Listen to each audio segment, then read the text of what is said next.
الف لام میم غلبت الروم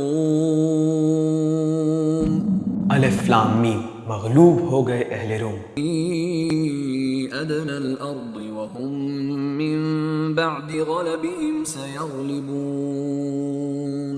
نزدیک کے ملک میں، اور وہ اپنے مغلوب ہونے کے بعد ان قریب دوبارہ غالب آ جائیں گے. في بضع سنين لله الأمر من قبل ومن بعد ويومئذ يفرح المؤمنون. چند ہی سالوں میں اللہ ہی کا حکم ہے، پہلے بھی اور بعد میں بھی، اور اس روز خوش ہو جائیں گے اہل ایمان.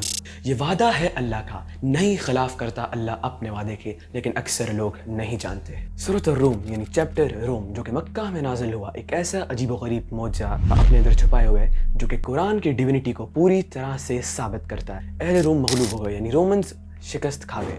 یہ کس طرف اشارہ کر رہا ہے؟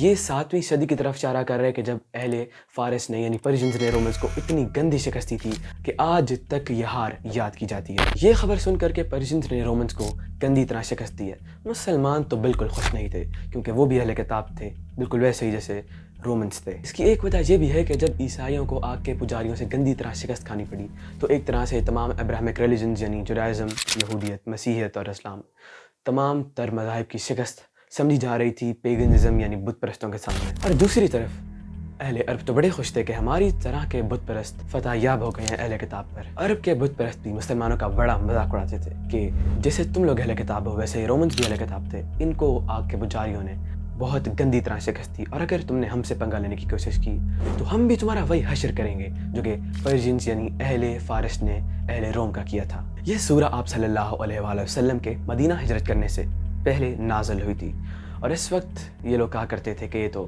محض آپ صلی اللہ علیہ وآلہ وسلم کی لکھی ہوئی کتاب ہے. لیکن ان حالات میں کہ جب پوری دنیا میں سپر پاورز آپس میں لڑ پڑی تھی، پرشینز اور رومنز آپس میں ایک دوسرے کو پچھاڑنے میں لگے ہوئے تھے، اہل فارس نے رومنز کو اتنی گندی شکست دی تھی کہ اب لگ رہا تھا کہ دوبارہ یہ سپر پاور کبھی واپس اپنے پیروں پہ کھڑی نہیں ہو پائے گی، اور پوری طرح سے اب یہ اپنے اختتام کو پہنچ چکی ہے.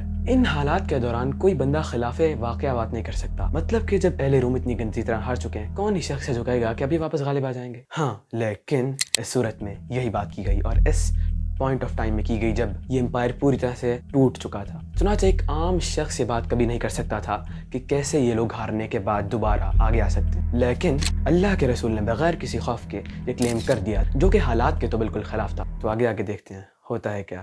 اس دوران حضرت ابوبکر نے ابی ابن خلف کے ساتھ ایک شرط لگائی کہ ان 6 سالوں کے دوران اگر اہل روم واپس غالب آ جاتے ہیں اہل فارس پہ تو 10 اونٹ دینے پڑیں گے حضرت ابوبکر کو ابی ابن خلف کی طرف سے. لیکن اگر اس کے الٹا ہوا یعنی اہل فارس کے اوپر واپس اہل روم غالب نہ آ سکے تو 10 اونٹ حضرت ابوبکر ابی ابن خلف کو دیں گے. لیکن پروفٹ محمد نے حضرت ابوبکر کو کہا کہ 6 سال نہیں، ہمیں 9 سال رکھنے چاہیے، کیونکہ یہی لفظ تھا جو اللہ نے استعمال کیا تھا. وہاں جو لفظ آیت میں استعمال ہوا وہ تھا بضع سنین، یعنی تقریباً 3 سے 9 سال. اس رینج کے درمیان میں یہ پریڈکشن ثابت ہو جائے گی. تو چلیے اب ہسٹری کے پنوں میں ایک نظر دراتے ہیں. یہ بات ہے 602 AD کی کہ جب پرشینز کے اتحادی مورس کو مار دیا گیا تو کوسروس II جو کہ اس وقت پرشینز کا بادشاہ تھا، اس نے یہ جنگیں شروع کر دی، اور ان 20 سالوں کے اندر پرشینز نے رومنز کو پچھاڑ کر رکھ دیا اور ان کی سرحدیں ہلا کر رکھ دی. 614 AD یہ وہ وقت تھا کہ جب ایک بہت اہم شہر عیسائیوں سے چھن کر ان آگ کے پجاریوں کے پاس آ گیا تھا، اور اس جگہ کا نام ہے یروشلم.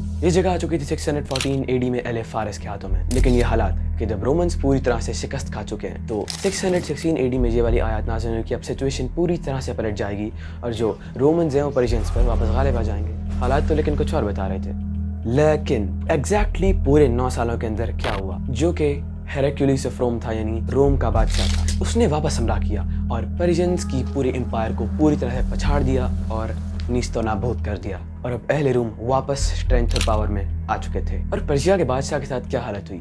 کوسروس II اپنے شہر سے بھاگ گیا. بغداد کے قریبی علاقوں سے جب وہ بھاگ کر گیا تو آخر میں اس کا اختتام یہ ہوا کہ اسی کے بیٹے نے اس کو قتل کر دیا. And here the Persian Empire came to an end. یہ وہ وقت تھا کہ جب جنگ بدر میں مسلمان جنگ لڑ کے فتح یاب ہو چکے تھے. تو اسی وقت حضرت جبریل علیہ السلام نے آ کر رسول اللہ کو خبر دی اور تمام مسلمان خوش ہو گئے، بالکل اسی آیت کی طرح جسے پریڈکشن کی گئی تھی کہ اس دن خوش ہو جائیں گے ایمان والے. یعنی ایک تو غزوہ بدر کی خوشی اور دوسری اس پروفیسی کے پورے ہونے کی. تو اب غور کرنے کی بات یہ ہے کہ جب پورے حالات و واقعات بالکل خلاف جا رہے تھے تو ایک ایسی پروفیسی کی جو کہ اس ٹائم سپین کے اندر جو کہ بتایا گیا تھا پوری ہو گئی. How was that possible for a simple man? یہ پروفیسی اس بات کو ثابت کرتی ہے کہ دس بک از ڈیوائن. میں امید کرتا ہوں کہ آپ کو ہماری ویڈیو سے کچھ سمجھنے اور سیکھنے کو ملا ہوگا. I hope that you like our video. Don't forget to subscribe, like and share our video with your friends. Peace out.